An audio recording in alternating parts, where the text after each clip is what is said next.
Bismillahirrahmanirrahim. Assalamualaikum warahmatullahi wabarakatuh. Alhamdulillahirabbil alamin, nahmaduhu wa nasta'inuhu wa nastaghfiruh. Asyhadu an la ilaha illallah wahdahu la syarikalah wa asyhadu anna Muhammadan abduhu wa rasuluh la nabiyya ba'dah. Allahumma shalli wa sallim ala Muhammadin wa ala alihi wa ashabihi wa man tabi'ahum bi ihsanin ila yaumidin. Amma ba'd. Bapak, Ibu, adik-adik yang dirahmati Allah, sehat saya? Alhamdulillah, sehat nih. Baik, hari ini Allah tidak terasa kita sudah akan lebaran lagi. Ayam ma'dudat, waktu-waktu puasa itu memang sebentar Bapak Ibu ya, dan kita sudah melaksanakan perintah Allah ini geladi sebagai orang yang bertakwa selama hampir sebulan. Nanti kita sempurnakan, semoga umur panjang, kita tuntaskan sampai 1 bulan. Tapi pertanyaan lanjutnya, kalau sudah takwa terus ngapain? Gitu. Maka ada yang dirahmati Allah ya, tadi saya membacakan surat An-Nas sebagai surat terakhir dari Al-Quran. Kemudian kita sambung dengan surah Al-Baqarah ayat 1 sampai 7. Maksudnya apa? Maksudnya ketika para sahabat radhiyallahu anhum sudah selesai, ini ritual khataman biasanya begitu. Ketika selesai khatam Al-Quran, maka segera memulai untuk mengawali bacaan lagi untuk khatam berikutnya. Karena khatam membaca Al-Quran itu, kalau dari sisi membacanya, para sahabat itu ya lazim khatam sebulan sekali. Rasul dalam sebuah hadis juga mengatakan maksimal 40 hari sekali. Ada yang dirahmati Allah, untuk kita yang lancar, yang sudah tartil, ya, khatam sebulan sekali itu enggak berat ya, karena mungkin maghrib sampai isya itu ya sudah 1 juz di hari-hari reguler. Kalau di bulan puasa kan kita selesai tarawih baru kita baca, kemudian selesai 1 juz baru pulang atau istirahat. Nah, di hari-hari reguler kita bisa memanfaatkan waktu maghrib sampai isya ya, kita luangkan untuk membaca Al-Quran, atau subuh sampai syuruk ya, ini juga waktu yang istimewa untuk membaca Al-Quran. Atau kalau anut Quran, jadi kira-kira 45 menit sebelum azan subuh kita baca Quran sambil nunggu azan subuh. Nah, itu bacaan Al-Quran di waktu sahur itu disaksikan oleh para malaikat. Nah, yang belum tartil gimana? Yang belum tartil ya melancarkan semampunya. Tapi setiap hari dilatih ya. Waktunya sama, bisa maghrib sampai isya, subuh sampai syuruk, atau monggo ya di luar waktu itu silahkan dilatih supaya apa? Karena cara melancarkan itu enggak ada obatnya kecuali berlatih setiap hari. Ya, berkali-kali saya sampaikan, kalau seorang siapa sekarang yang terkenal ya, Ronaldo gitu ya, itu berlatih sepak bola itu setiap hari berapa jam gitu. Nah, konon sampai 8 jam sehari. Jadi kayak orang kerja Pak. Itu 8 jam sehari dia latihan nendang bola gitu ya.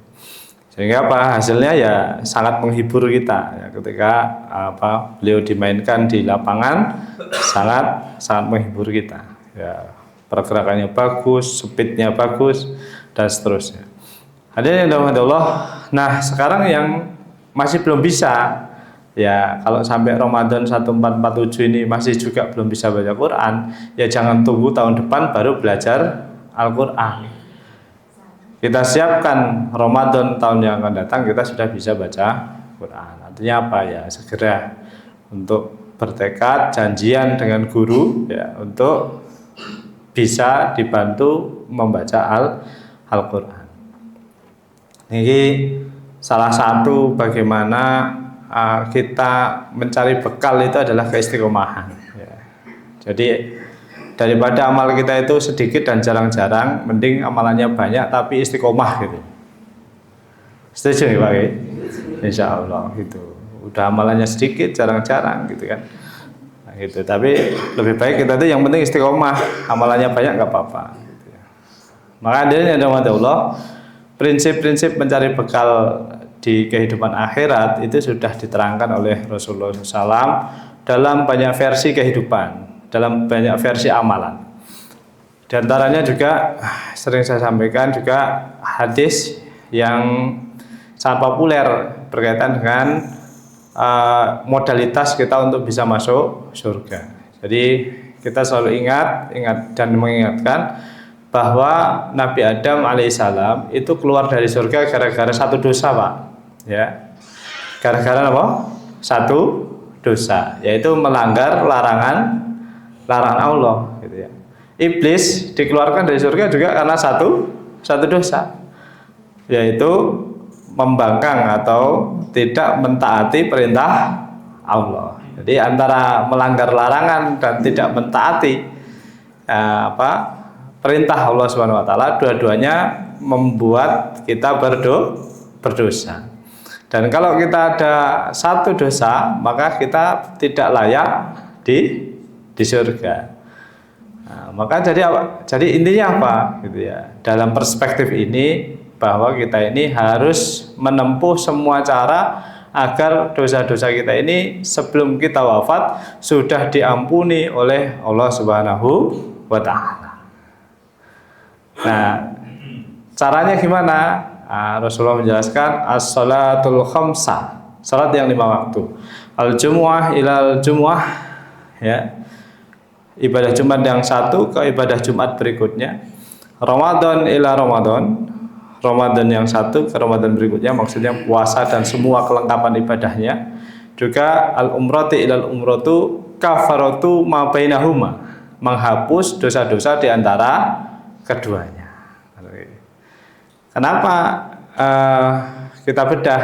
Kita dari yang paling besar dulu, ya. Umroh yang satu ke umroh berikutnya atau haji, gitu ya. Itu amalannya nikmat, Pak, ya. Kegiatannya nopo nek kula panjenengan haji atau umroh itu? Hotel, masjid, hotel, masjid, hotel, masjid, gitu ya. Titik poinnya nanti kita tarik benang merahnya, ketemu amalannya sama. Hotel, masjid, atau tempat tinggal kita ke masjid. Amalannya nggak jauh-jauh dari itu. Kemudian Ramadan itu amalan asiknya apa? Rumah, masjid, kantor, masjid, rumah, masjid, kantor, masjid. Ada satu sudah mulai ya, terbajang ya. Kemudian as-salatul jumu'ah ilal jumu'ah. Salat Jumat itu aktivitasnya apa? Hentikan perdagangan, hentikan sementara bisnis, hentikan sementara pertambangan, hentikan sementara pertanian, hentikan sementara apapun wilayah kita di sholat al-jumu'ah itu, kemudian bersiap sholat Jumat. Sholat Jumat di mana? Di masjid. Kemudian as-sholatul khamsah, sholat yang 5 waktu, afdolnya dilaksanakan di mana? Di masjid, gitu ya.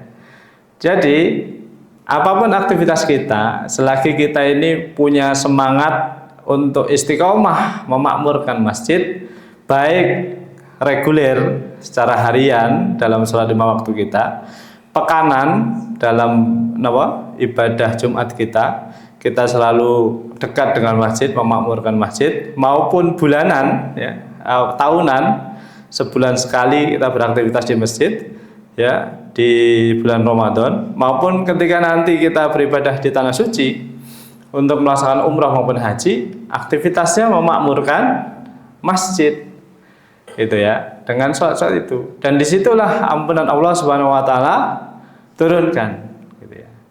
Maka hadirin yang dirahmati Allah, ke depan, ya, setelah Ramadan ini, mulai Ramadan tahun ini dan ke depan itu kita tidak ada pilihan sebenarnya kecuali untuk memakmurkan masjid. Baik dalam ibadah reguler yang 5 waktu, ibadah pekanan yang mingguan, ya, Jumatan, atau ibadah tahunan memakmurkan bulan Ramadan ini, atau suatu saat apabila kita berkesempatan ke tanah suci. Jadi ada istilah keren, Pak, di tanah suci itu nanti ada haji Kamarudin, ya, yang ketika berhaji niku gawane menteng kamar. Kenapa? Karena di tanah air tidak terbiasa memakmurkan masjid. Ada juga ini ibu-ibu biasanya haji Pasarudin. Nah, nek diajak, ayo ibu-ibu kita bersiap ke masjid, ya sebentar Ustadz, baru selesai makan, belum turun gitu ya. Ibu-ibu jam 7 bis sudah siap, kita mau belanja ke pasar Seng ya. Kerudungnya apa Ustadz? Loh malah ini. Pertanyaannya beda Bu, ya diajak belanja sama diajak ke masjid. Nah, ini namanya Haji Pasarudin ya. Karena dijak teng pasar seneng banget ya, dijak teng masjid banyak alasan ya, itu. Nah, hadirin yang dirahmati Allah, potret yang di tanah suci itu ketika kita turunkan di tanah air, kasus-kasusnya juga sama nggih. Bapak-bapak kalau ngajak ke masjid, kalau ngajak teng pasar, ambil siapa Pak? Nah, lebih mudah dan lebih cantik istri-istri kita kalau diajak ke pasar daripada ke masjid gitu ya. Yang ibu-ibu juga sama ya, kalau membangunkan bapak-bapak, ayo Pak wisatan lah nang masjid. Ini pengen pinter nih tak jam loro, jam telu, jam 4 tetep terus nih buatan ubah. Ada yang Allah itu fenomena Pasarudin dan Kamarudin itu menjadi fenomena keseharian kita. Nah kita melawannya dengan kita istiqomah memakmurkan masjid. Dengan memakmurkan masjid, ya sholat 5 waktu, sholat Jumat, ibadah Ramadan, kita beraktivitas banyak di masjid. Kemudian nanti pas ada kesempatan haji dan umroh, kita juga lebih banyak di masjidnya daripada di hotel maupun di pasar. Itu insya Allah kita sudah on the track Bapak Ibu.